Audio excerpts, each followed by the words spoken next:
नमस्कार विद्यार्थियों, आज हम बात कर रहे हैं कक्षा 11 की आरोह पाठ्य पुस्तक की काव्य खंड से एक जो कविता है उसके बारे में हम बात करना चाहते हैं। काव्य खंड में एक कविता है जिसका नाम है घर की याद, और इसका पहला भाग हम पढ़ चुके हैं। इसके रचयिता हैं भवानी प्रसाद मिश्र। इसकी जो रचयिता हैं भवानी प्रसाद मिश्र हैं, और कवि को या रचनाकार को अर्थात भवानी प्रसाद मिश्र को कैद कर लिया गया है, जेल में बंद कर दिया गया है।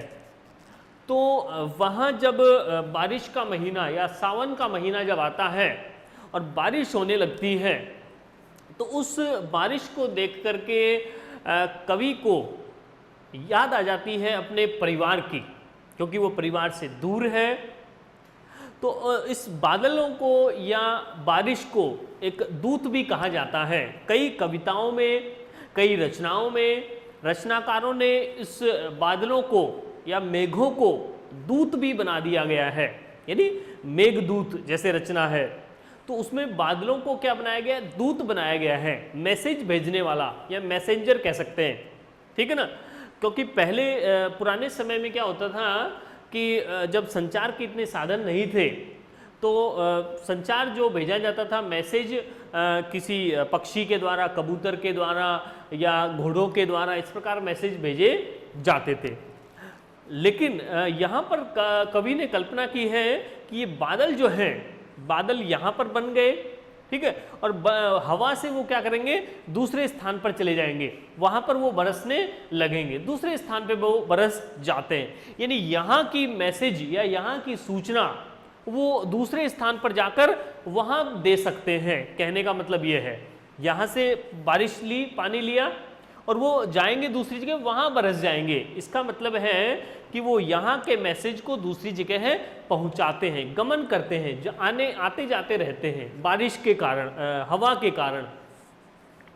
तो वो कवि भी उन बादलों को क्या मान रहा है, बादलों का मानवीकरण कर दिया गया है कि हे बादल, हे बारिश करने वाले बादल, आप क्या हो, आप मैसेज पहुंचाने वाले हो और आप मेरा मैसेज मेरे परिवार तक पहुंचा दो। और उस बादलों से जो बारिश हो रही है, उस बारिश से कवि को दुख हो रहा है, पीड़ा हो रही है, परिवार की याद आ रही है, ठीक है ना। तो पिछले भाग में हमने समझा कि किस प्रकार कवि को अपने पिताजी की और माताजी की याद आ रही है, ठीक है ना। तो हमने पढ़ लिया कि पिताजी का चरित्र किस प्रकार का था और माताजी का चरित्र किस प्रकार का था। तो कवि कहते हैं कि पांचवा मैं हूं अभागा, जिसे सोने पर सुहागा। और मुझे क्या, मैं पांचवा बेटा हूं जिसे मेरे पिताजी सोने पर सुहागा कहते थे। यानी उन चारों में से सबसे ज्यादा प्रिय, सबसे ज्यादा सुंदर या सबसे ज्यादा गुणवान मुझे कहा जाता था। उन चारों की कीमत किससे है? मेरे कारण है। तो वो सभी क्या है, जिस पर मुझे क्या कहा जाता था, सोने पर सुहागा। तो यहां पर कौन सा अलंकार हो जाएगा? रूपक अलंकार हो जाएगा। सोने पर सुहागा किसे कहा गया है? कवि भवानी प्रसाद मिश्र को। आज उनके स्वर्ण बेटे लगे होंगे उन्हें हेटे। जो चार बेटे जो थे, कवि कह रहे हैं कि जो चार बेटे जो घर पे हैं वो मेरे पिताजी को आज कैसे लग रहे होंगे? हेटे लग रहे होंगे। हेटे का मतलब है गौण लग रहे होंगे। गौण, गौण कह सकते हैं या अप्रमुख कह सकते हैं, यानी ठीक है। इसका अपोजिट क्या हो जाएगा कि मैं था उनके ऊपर गौण, मैं था उनके ऊपर प्रमुख व्यक्ति, ठीक है ना। मेरे कारण उनका वजूद था, अस्तित्व था, ठीक है ना। तो जब मैं नहीं हूं तो वो सब जो बाकी के चार जो बच गए वो उनको गौण लग रहे होंगे। किसको? मेरे पिताजी को, कि उनका, उन चारों का कोई महत्व नहीं है, ऐसा सोच रहे होंगे पिताजी। तो क्या कह रहे हैं पिताजी कि कवि कह रहे हैं कि आज उनके स्वर्ण बेटे, सोने के समान जो चार बेटे थे, आज वो सारे उनको हेटे लग रहे होंगे। या गौण लग रहे होंगे, क्योंकि मैं उन पर सुहागा बंधा बैठा हूं अभागा। क्योंकि मैं जो सुहागा था, उनकी कीमत को बढ़ाने वाला था, उनके मूल्य को बढ़ाने वाला था, आज मैं यहाँ कैद हूँ। और माँ ने कहा होगा दुख कितना बहा होगा। तो सभी वहाँ पीड़ित हो रहे होंगे शायद। पिताजी को भी बड़ा दुख होगा, वो ऊपर से जब आए होंगे कसरत करके, देखा होगा तो बड़ा वो बेचैन हो गए मुझे ना देखकर। और माँ भी बेचैन हो रही होगी, उसे उसके हृदय से बहुत दुख उत्पन्न हो रहा होगा, प्रकट हो रहा होगा। आंख में किस लिए पानी, वहाँ अच्छा है भवानी।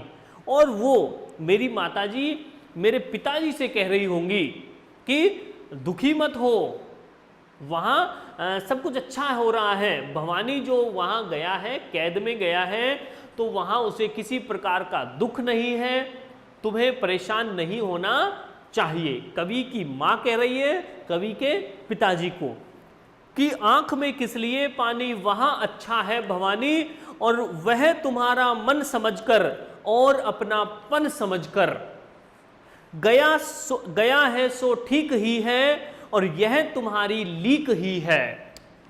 उसकी मां कह रही है पिताजी को कि सुनिए कि जो तुम्हारा जो बेटा भवानी गया है जेल में, स्वतंत्रता के लिए गया है, देश के लिए गया है, तो वो तुम्हारी लीक ही है, तुम्हारी लीक पर चल रहा है, वो तुम्हारे बताए हुए मार्ग पर चल रहा है। तुमने भी अपने देश के लिए आंदोलन किए हैं या आंदोलनों में भाग लिया है, और तुम भी जेल में जा चुके हो देश के लिए, ठीक है ना। तो वो भी तुम्हारे मार्ग पर ही चल रहा है, तुम्हारे बताए हुए लीक पर चल रहा है, वो ऐसी लीक पर, ठीक है ना। तो तुम्हें दुख नहीं करना चाहिए कि वो जेल में बंद है। दुख क्यों कर रहे हो? क्योंकि वो तो देश के लिए गया है, देश के लिए वहां कैद हो रहा है, देश के लिए वो लड़ रहा है, विद्रोह कर रहा है देश के लिए। तो उसकी मां कहती है कि गया है सो ठीक ही है, अच्छी बात है, और यह तुम्हारी लीक ही है, ठीक है, कि तुम्हारी ही बताए हुए मार्ग पर वो चल रहा है। पांव जो पीछे हटाता कोख को मेरी लजाता। अगर वो पांव पीछे हटा लेता, पांव पीछे हटाने का मतलब है कि वो अपने कर्तव्य से डगमगा जाता, कर्तव्य से अगर वो हटता, उसका कर्तव्य क्या था कि जो उसके माता पिता बता रहे हैं अच्छे मार्ग पर चलने के लिए, तो वो वैसा ही करना चाहिए उसको। अगर वो नहीं करता है तो वो अपने कर्तव्य से हट रहा है, और अगर वो हट जाता अच्छे मार्ग पर चलने से, तो वो क्या हो जाता कि मेरी कोख को वो लजा देता। मेरी जो गोद है, कोख का मतलब है मेरी जो गोद है, उसको वो शर्मिंदा कर देता, लज्जित कर देता, मेरे दूध को वो लजा देता कि अब मेरा दूध जो है मुझे क्या हो रहा है, मुझे गर्व महसूस हो रहा है, मैं अभिमान कर रही हूँ उसके ऊपर कि मेरा बेटा जो है वो देश के काम आ रहा है, ठीक है ना। कि इसकी माँ कौन है, किसने जन्म दिया उसे, कि उसकी माँ बड़ी धनवान है, ऐसा वीर पैदा किया है जो देश के लिए अपना समय दे रहा है, अपना सब कुछ दे रहा है, ठीक है।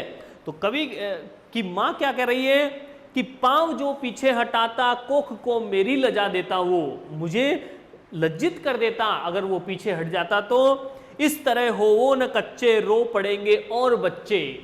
कवि की माँ क्या कह रही है अपने पति से कि हे पतिदेव, आप इस प्रकार मत रोइए, वो तुम्हारा ही काम कर रहा है, अच्छे मार्ग पर जा रहा है, तुम्हें उसका अभिमान करना चाहिए, गर्व करने की बात है ये। तो तुम अगर इस प्रकार रोने लगोगे, हे पतिदेव, आप अगर इस प्रकार रोने लगोगे कि आपका बेटा वहां चला गया, ठीक है ना, तो अगर तुम रोने लगोगे तो और भी बच्चे रोने लग जाएंगे। कड़ी छाती कर लो, मजबूत हो जाओ, ठीक है ना, क्योंकि तुम्हारा जो बेटा है वो अच्छे कार्य के लिए गया है। और ये माँ ने कहा, पिताजी ने कहा होगा हाय कितना सहा होगा।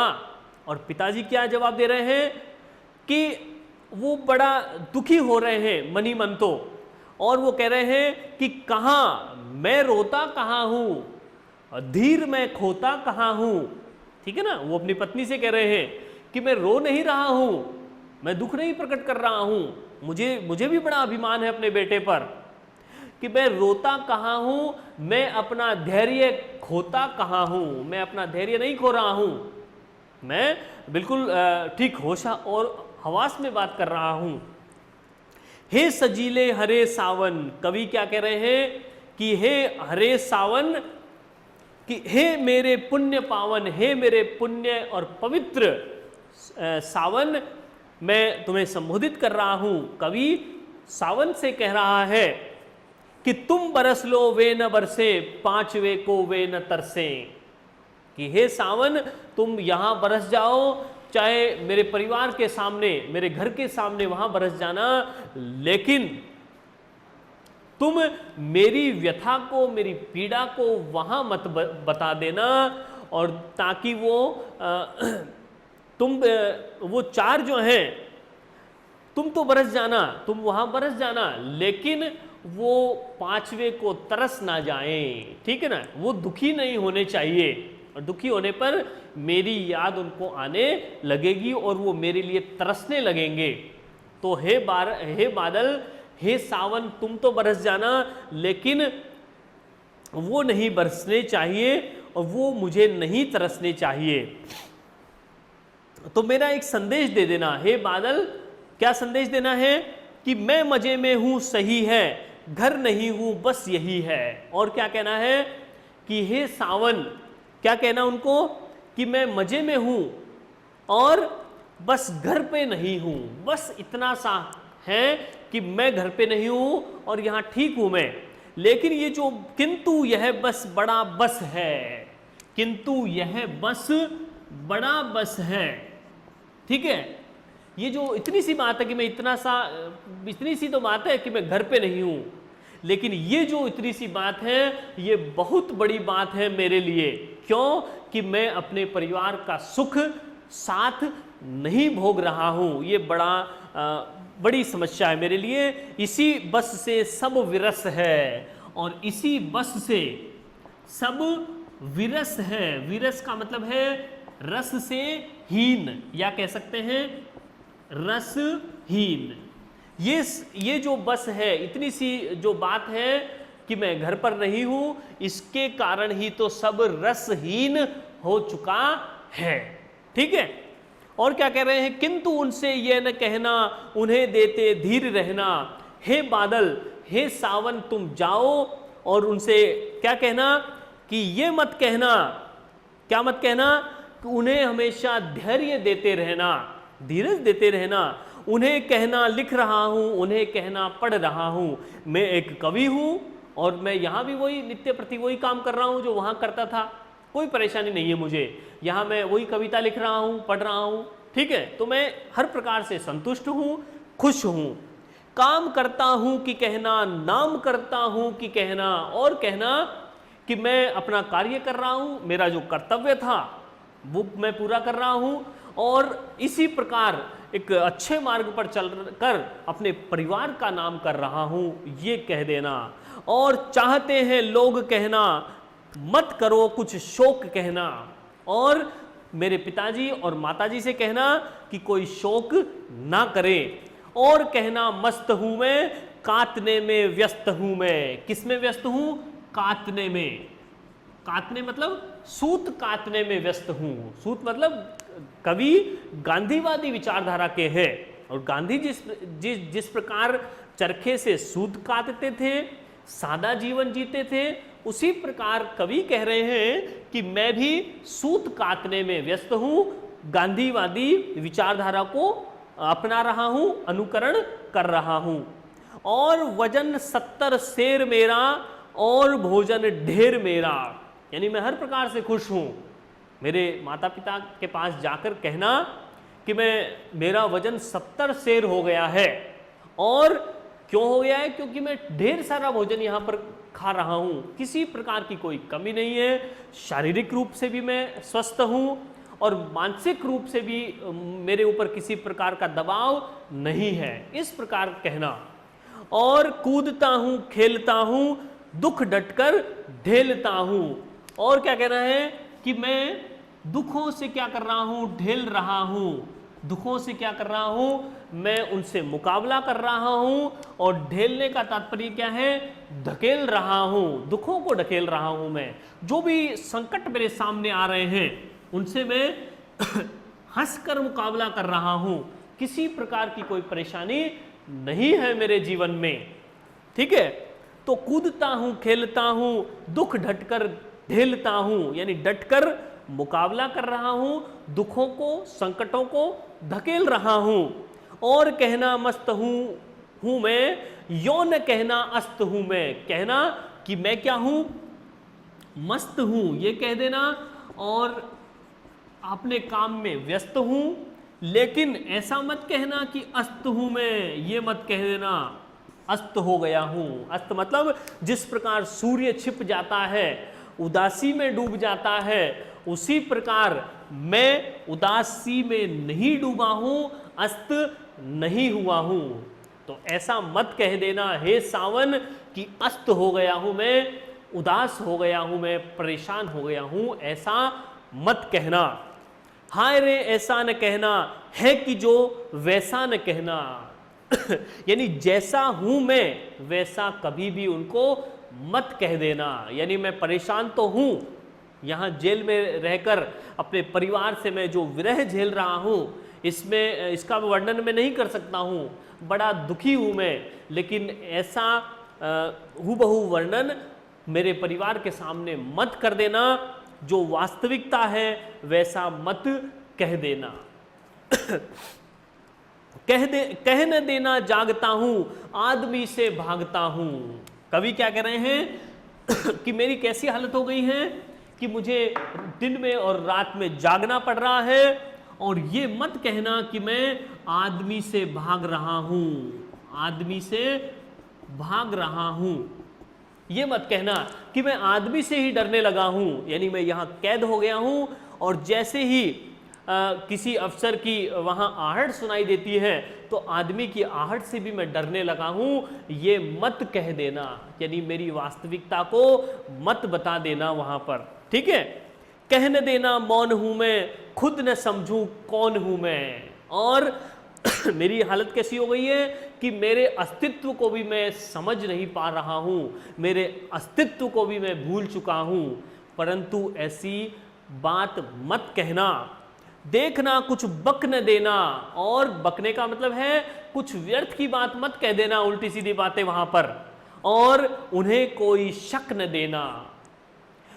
हे सजीले हरे सावन, हे मेरे पुण्य पावन, तुम बरस लो वे न बरसे, पांचवे को वे न तरसे। तो कवि सावन से बादलों को संबोधित कर रहा है और कह रहा है कि जो मेरी वास्तविकता है, मेरी जो वास्तविक स्थिति है, उसका वर्णन वहां पर मत कर देना। यानी मैं दुखी हूं ऐसा मत बता देना, क्योंकि मैं परेशान हो रहा हूं और मुझे मेरी परेशानी को देखकर मेरे परिवार वाले भी क्या हो जाएंगे, परेशान हो जाएंगे। इसलिए वास्तविकता को मत बताना मेरे संदेशवाहक बादल या सावन, ठीक है। तो ये तो हमारी व्याख्या हो गई। इसके बाद में भाव सौंदर्य में हम ये कुछ बातें लिख सकते हैं कि यहाँ पर जेल प्रवास के दौरान घर से विस्थापन की पीड़ा का वर्णन किया गया है, कवि की मानसिक दशा का वर्णन किया गया है, कवि और अन्य सदस्यों के मध्य भावात्मक संबंध का वर्णन किया गया है, और कवि के माता पिता जी की चारित्रिक और व्यक्तित्व की विशेषताओं का यहाँ वर्णन किया गया है। तो ये हो जाएगा भाव सौंदर्य। काव्य सौंदर्य में हम क्या लिखते हैं कि भाषा हो जाएगी खड़ी बोली हिंदी, सरल सहज सरस प्रवाहमय या बोधगम्य भाषा हो जाएगी। शैली कौन सी है, तुकांत शैली है, संगीतात्मक शैली भी कह सकते हैं या गेय शैली कह सकते हैं, और संबोधनात्मक शैली है। यहाँ पर गुण कौन सा है, प्रसाद गुण है, मतलब सहज रूप में व्यक्त हो रहा है भाव, और दृश्य बिंब का यहाँ प्रयोग किया गया है। और कुछ अलंकार यहाँ प्रयोग किए गए हैं, जैसे अनुप्रास अलंकार, रूपक, यमक और मानवीकरण अलंकार। तो इस प्रकार से हमने इस कविता की व्याख्या को समझा, भाव सौंदर्य और काव्य सौंदर्य को समझा। धन्यवाद।